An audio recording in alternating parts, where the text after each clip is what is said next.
in the words of Reverend Del Pino during the invocation, that he summed it up perfectly when he said, "We are witnesses." Witnesses. And that's what brings us here this morning. And I started with many of you in the basement of Wesley Methodist Church. And when the event really grew, it was moved to Springfield's, at that time called the Municipal Auditorium, and here to the Sheridan. And I've only missed one of these breakfast get-togethers since the inception of this breakfast. The word rejoice is one that we don't use frequently anymore. It's a great word from the Old Testament. But we rejoice in this life.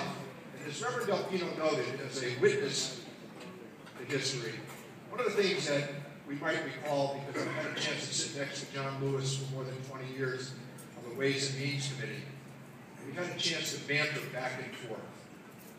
And to hear his descriptions, but not just his descriptions of the achievement and the remarkable strides that have been made, but his frequent acknowledgement, as he will always say, we could never have done this alone. And to point out that an individual who was hosed at the Edmund Pettus Bridge,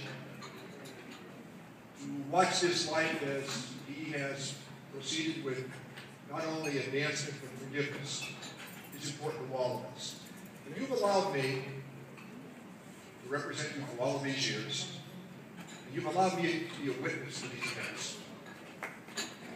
What's amazing about it is you've allowed me to lunch with Mandela, to meet and sit for lunch with Tutu, to have met, participated, and to have her picture on my wall, Rosa Parks.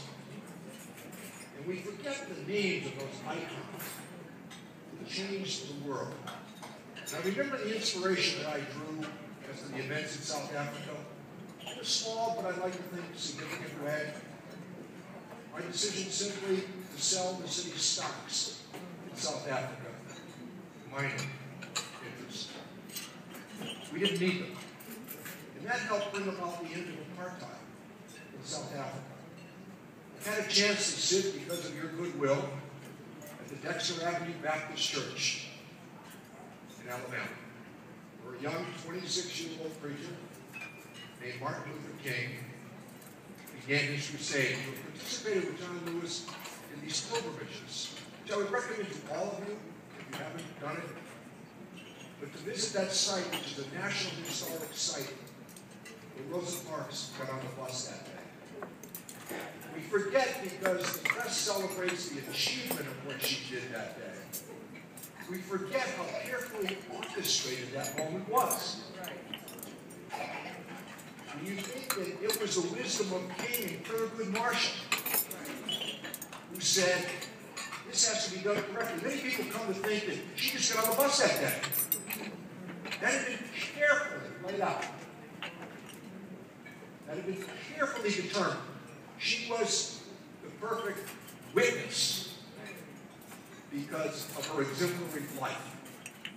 And they said, if we're going to choose somebody to get on the bus, we need somebody who is above reproach, so that the critics won't say she did this or she did that. Instead, they'll say, well, this is a very elegant life. And when you look at the events that changed America's consciousness, there was no event that changed it more than what happened at the Edmund Pettus Bridge. That was the day the world changed its opinion.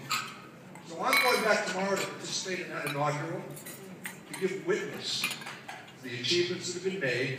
But I always remind young people who come into me seeking political advice.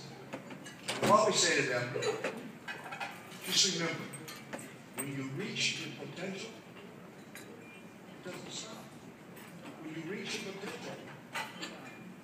potential expands. Thank you for the United States of America.